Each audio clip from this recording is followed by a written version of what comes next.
my patchwork adventure. I'm going to tell you a story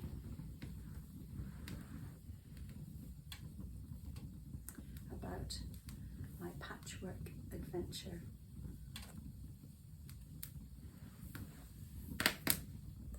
Come and listen to me while I tell it to you. Once upon a time, there was a lady who lived in a beautiful home. And I'm going to tell you about my visit to see her home. The village where her house was had a strange name, and it was very hard to find.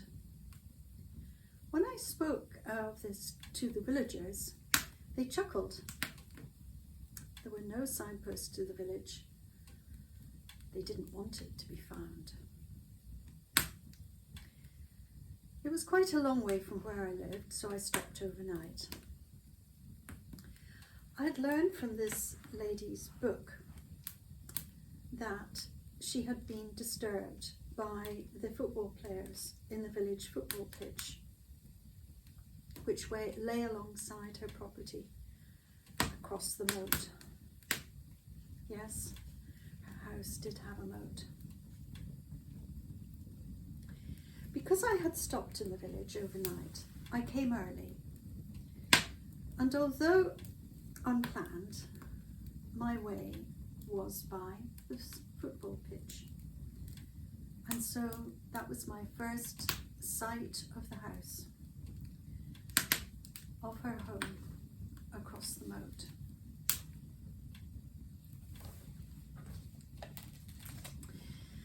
The lady, whose name was Lucyboston, had died, and it was her gentle daughter-in-law who showed me around. The hallway was paved, narrow, and reminded me of a house from an Elizabeth Goudge novel. The entire house did. It was a 12th century manor house. You could see the Crusaders standing in the music room. I was shown the dining room where Lucyboston wrote her children's books, The Children of Green No. And I saw the rocking horse in the bedroom. But for me, the most touching moment was sitting on the sofa in the music room.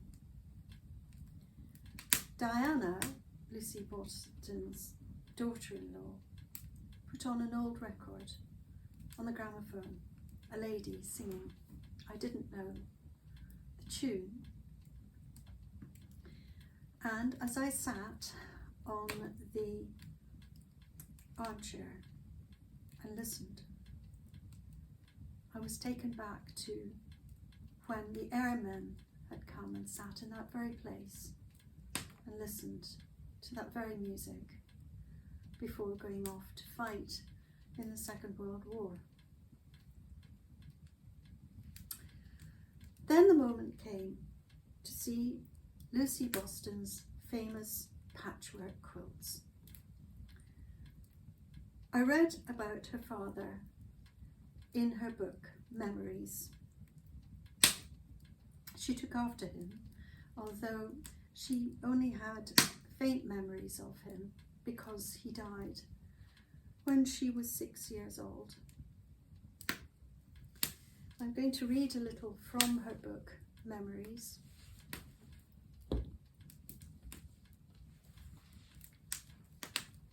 Here we are. About her father.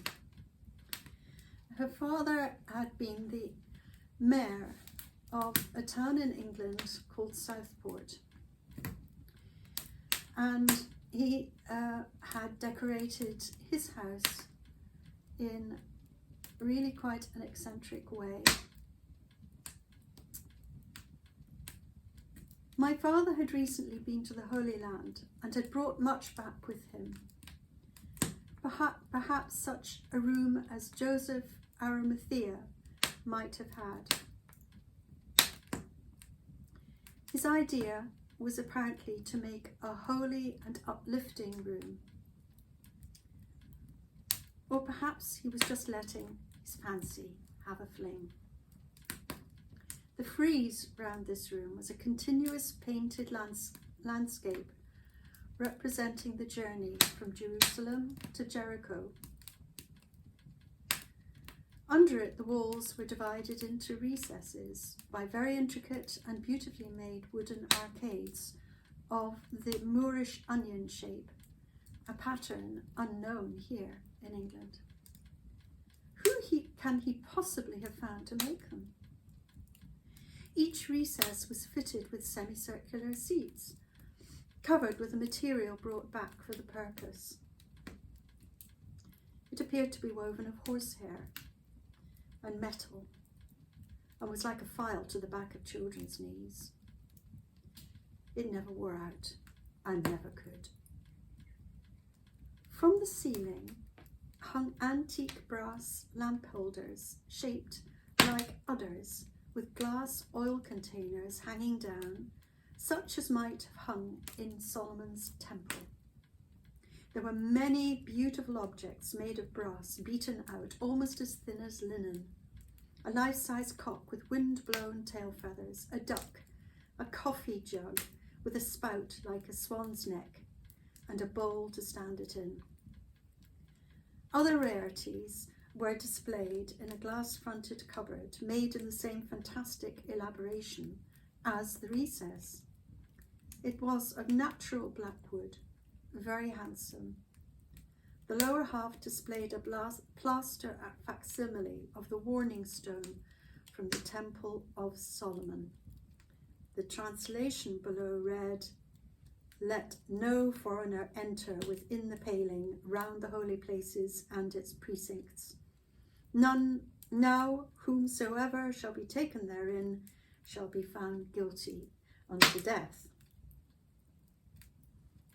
And it is not perhaps surprising that this little girl, who must have been even younger than 6 when she lived and played in this room and sat there on the hard seats, had a deep impression of something that was oriental.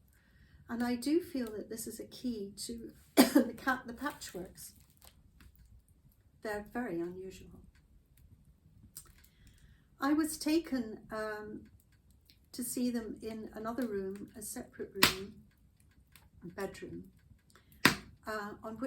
in which there was a low, very large double bed, and piled on this bed, rather like the Princess and the Pea story, were all of the quilts that Lucy had made.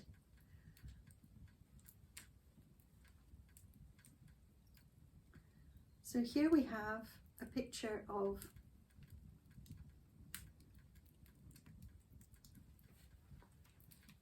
the children's room with the rocking horse. And if you ever do read the story, you will see that the rocking horse is featured.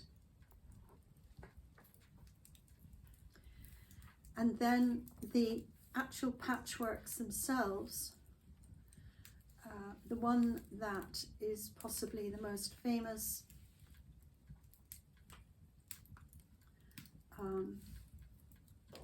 is in the dining room, and it's a wonderful hexagon curtain. Beautiful colours.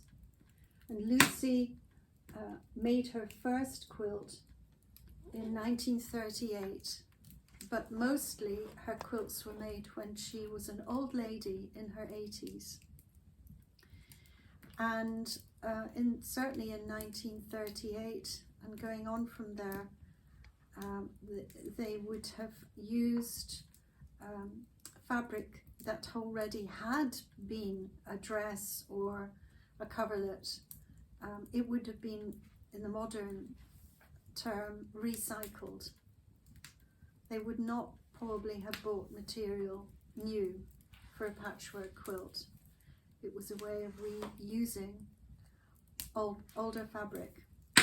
But that's the beauty of them, in that Lucy was able to use her artistic eye to choose fabrics that would blend and make a beautiful design.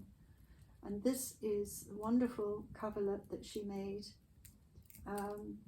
that is sitting in the music room in the 12th century manor house, and blends absolutely beautifully with the wall and the general decor, the old Norman arch and the plastered wall.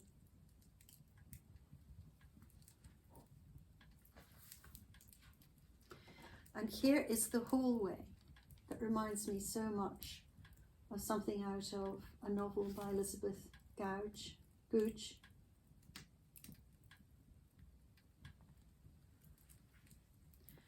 The whole atmosphere of the home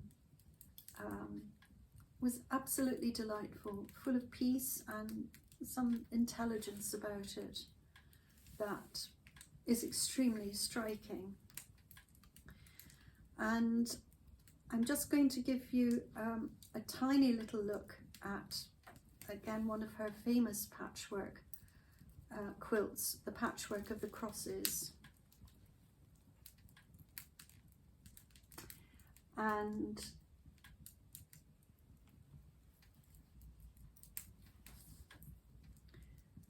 another one that I think would have been from her childhood subconscious, what she picked up from the environment that her own father had chosen from her, brought back from the Holy Land.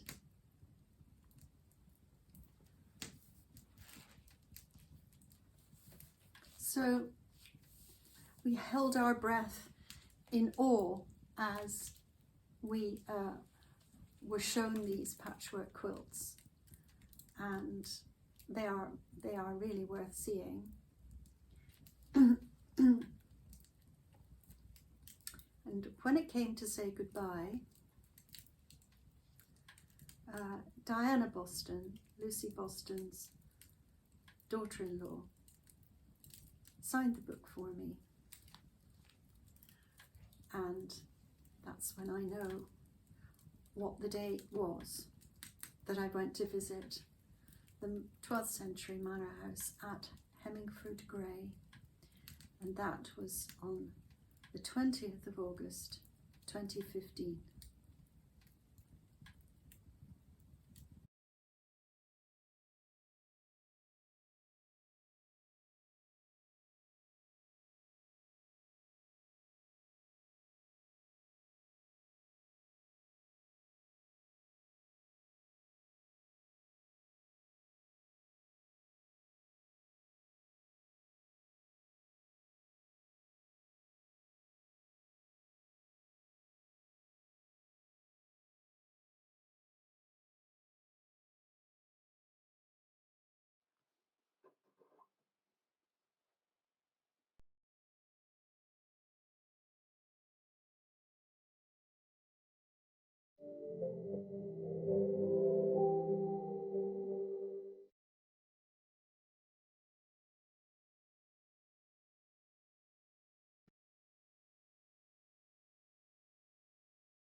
Been chosen all colours and already made quite a few of the accidents and stitched them together.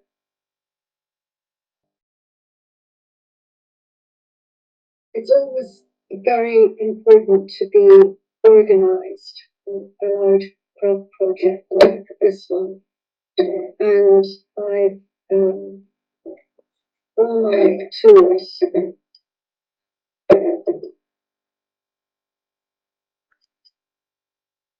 Scissors,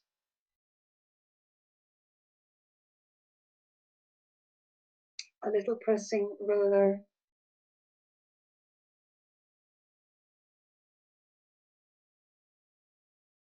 there is a glue pen, but I'm actually not using that. Thread,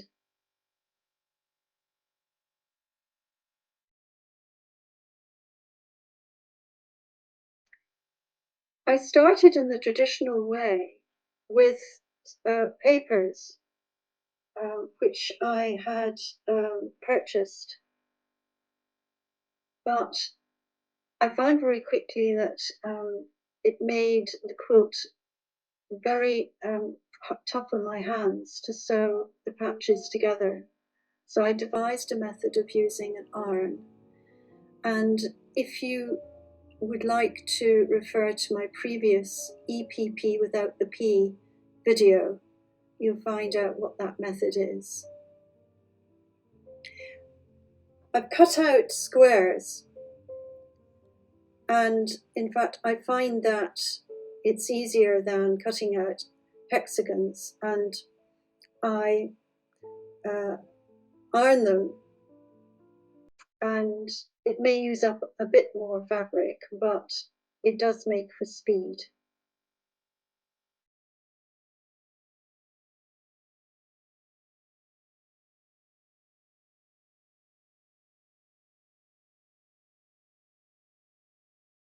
And here are some of the hexagons that I have cut into shape out of the squares.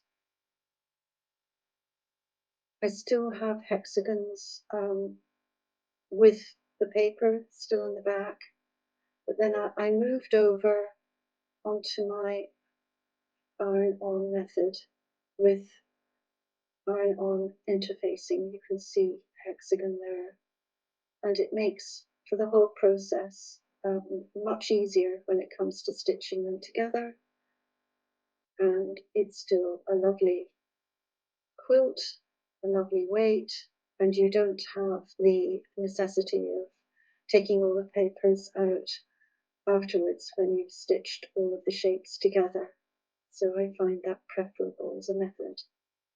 So thank you for watching my homily quilt. It's been safely tucked away now and ready to be stitched on again and built up. And I hope you'll follow me as I continue to build this homily quilt, and you'll find out why I have named it Homily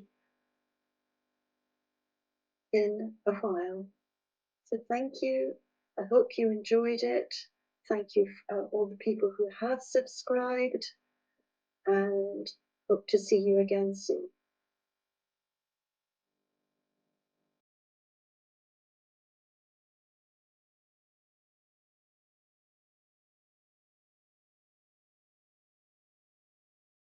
Goodbye, and thanks for watching.